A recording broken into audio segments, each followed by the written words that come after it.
JD, could I ask you to say a few words? Yes, sir. So just a couple of things. Mr. President, first of all, congratulations on yesterday. It was a big day. To Marco, to Susie, to the entire team, but in particular, viewing it from this perspective where for months the fake news media attacked you, attacked the entire team, attacked your approach. You know, the definition of insanity is to do the same thing again and again, expecting a different result. The reason we're here is because the president actually charted a different course with a different team. He vested a lot of authority in Steve Witkoff in particular, and that's why we're here. It's because you did something different, and I think it's important to recognize that.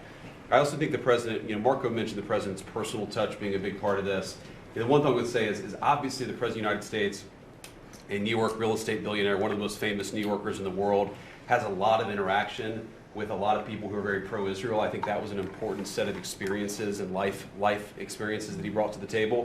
He also, of course, knew one of the most famous Palestinians in the world, Chuck Schumer, and I think without that background of knowledge, it would have been impossible to get us to this moment. Second thing I would say, just on Chuck Schumer, the president mentioned this, that Chuck Schumer said this has been very good for us this morning about the shutdown.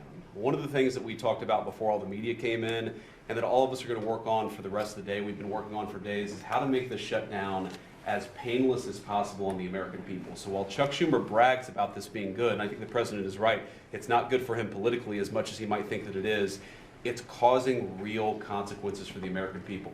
There's a low-income food program, the WIC program, that my mom actually used when I was a baby. That program is about to be underfunded, and it's about to get cut off because Chuck Schumer won't open the government. We have troops. The Secretary of War mentioned how well we're doing on recruitment.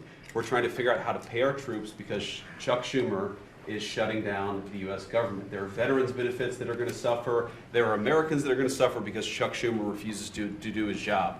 So while we're all celebrating this incredible success that we've had on the world stage, the country could be doing so much better if Chuck Schumer did his job and opened the government.